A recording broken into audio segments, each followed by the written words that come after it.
India officially calls over 5.5 lakh square kilometers of land as wasteland. This means that the land is not under crops, forests, or private ownership and therefore is seen as having little economic value.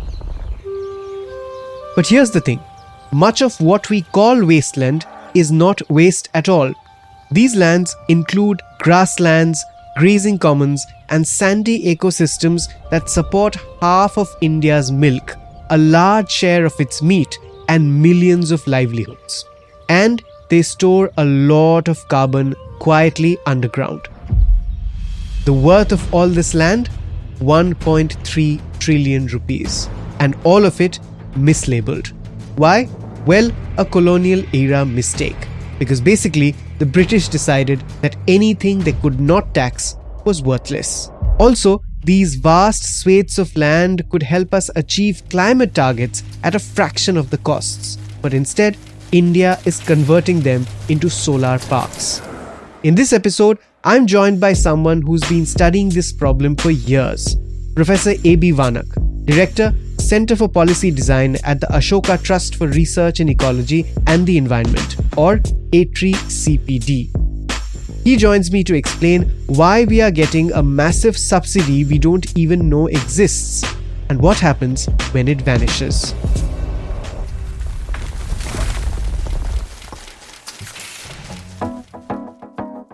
Listen on, it's Thursday, the 25th of December. I'm Anirban Chowdhury. This is the Morning Brief.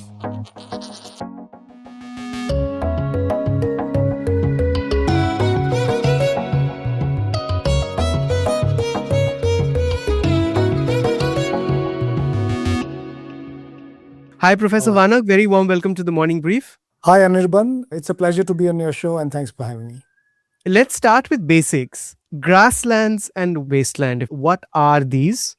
And why do we keep confusing between the two? So, grasslands are any biome that has a substantial ground cover of grasses and other herbaceous flora and does not have a very high density of trees. Typically, what we recognize as grasslands, we think of as meadows and pasture lands. So all of these are grasslands where a combination of factors, including rainfall, temperature, altitude, etc., prevent the growth of trees. So these areas are best suited for grasses growing on them. Right. So the term wasteland actually is a colonial hangover. Any land that was not being actively cultivated or was in private property or was being used in a manner that the British could tax was therefore considered to be lying waste. This comes from, the British philosopher John Locke's philosophy. Also for me, T.S. Eliot, but Yeah. And so this classification then carried forward even in independent India. And unfortunately, the understanding of the ecology of the Indian landscape was heavily influenced again by the British. The British assumed that it was all forest land and that any blank areas or any areas without heavy tree cover were then as a result of human degradation.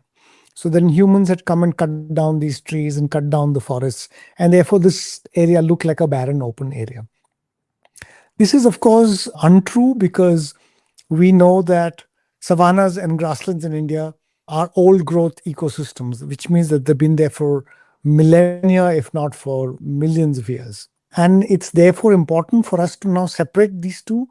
I think it's high time to now retire the term wasteland from our lexicon and from our policy language and recognize the importance of these ecosystems and give them the value that they have. So, Professor Vanak, how exactly are grasslands underrepresented geographically? So yes, grasslands very much are part of the terminology that we have in India.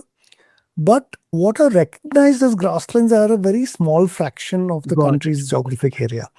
So most foresters and other people who work with natural ecosystems recognize the Tarai grasslands, the tall grass areas that we have in Assam and Uttar Pradesh and so on, the ones where the rhinos are found, for instance. We recognize the grasslands of the Himalayas. the alpine pasture areas. We recognize the Shola grasslands of the Western Ghats and a few other grassland areas in Rajasthan and Gujarat and so on. So we know that these grasslands are there. But vast areas of the country which are also grasslands are, for whatever reason, excluded from our understanding of where grasslands are. And instead, they might be called some other term. They might be called pasture lands, they might be called grazing lands, common lands, or gaucher, gomala, etc. in Got local languages. But under a land cover classification or from the government's point of view, these are listed as wastelands. All right. Now, I and my listeners are urban listeners in, say, Bombay, Delhi, Bangalore.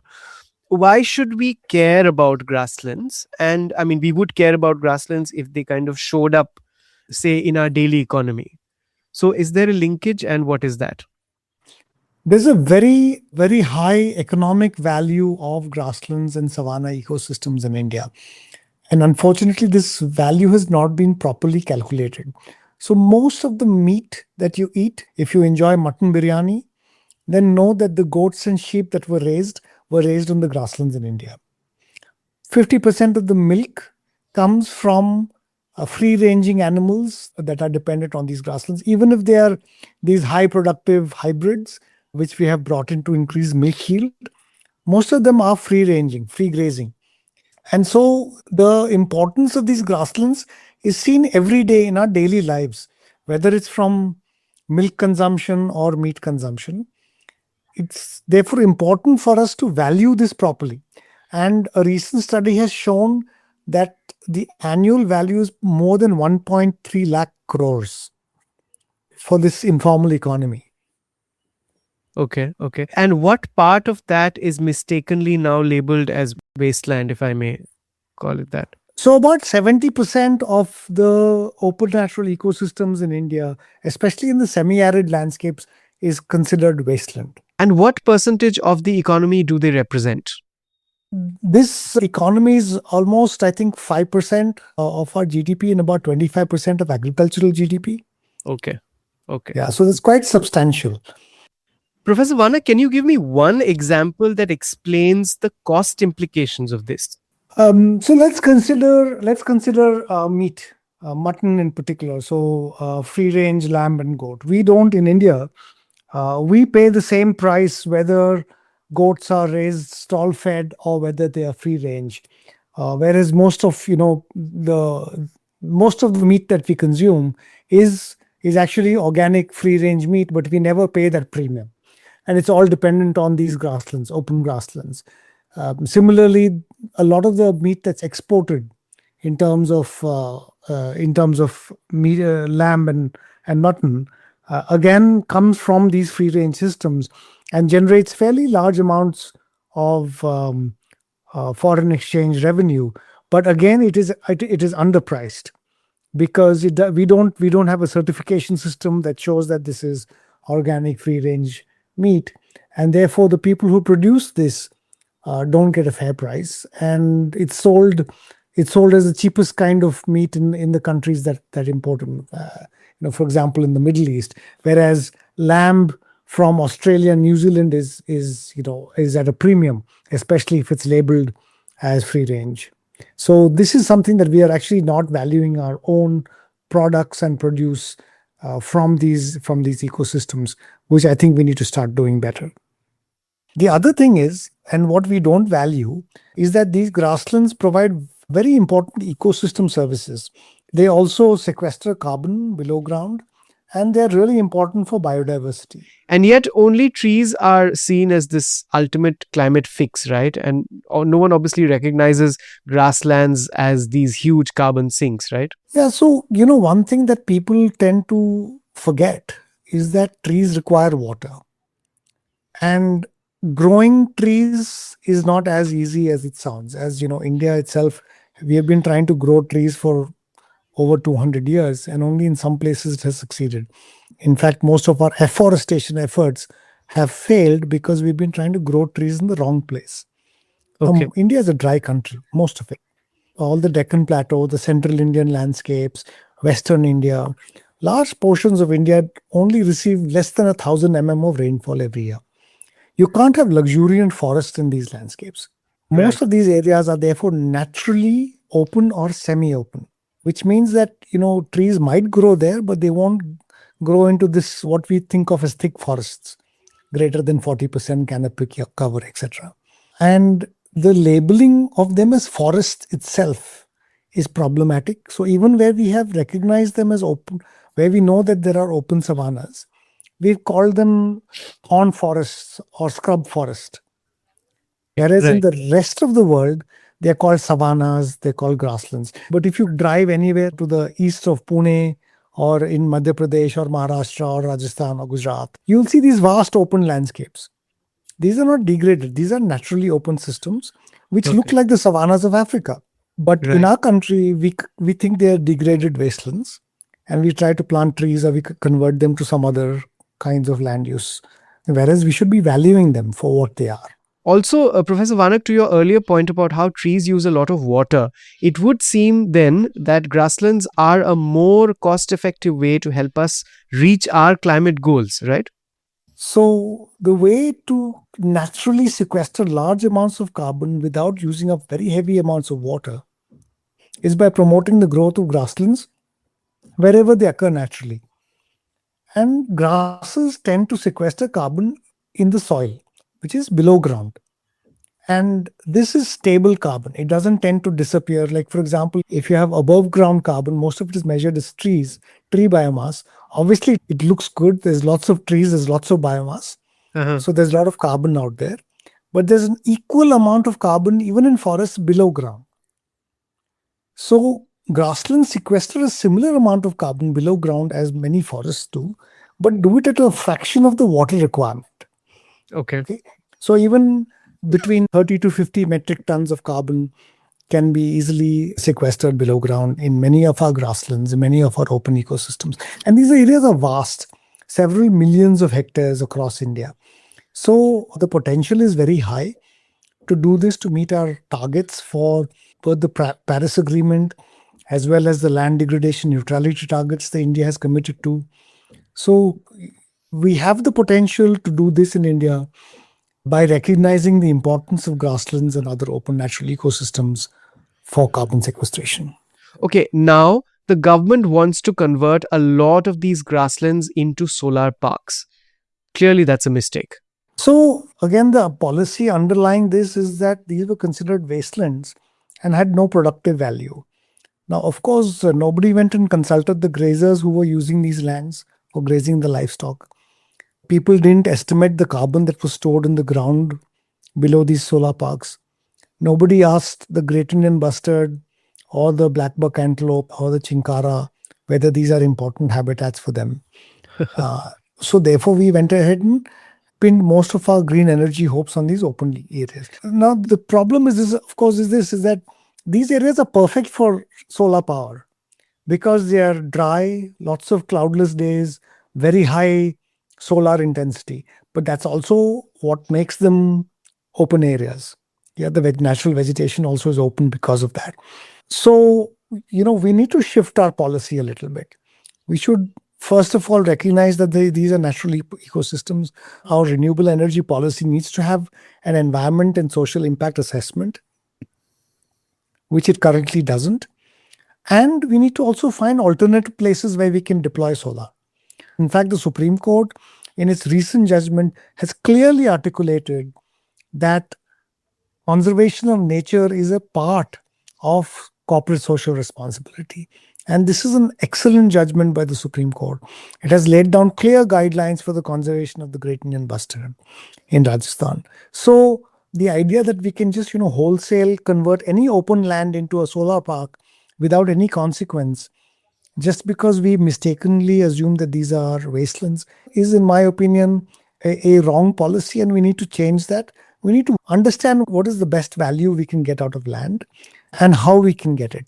Perhaps, we have so much area that's already converted in terms of our road infrastructure, power plants, large scale industrial areas that require energy.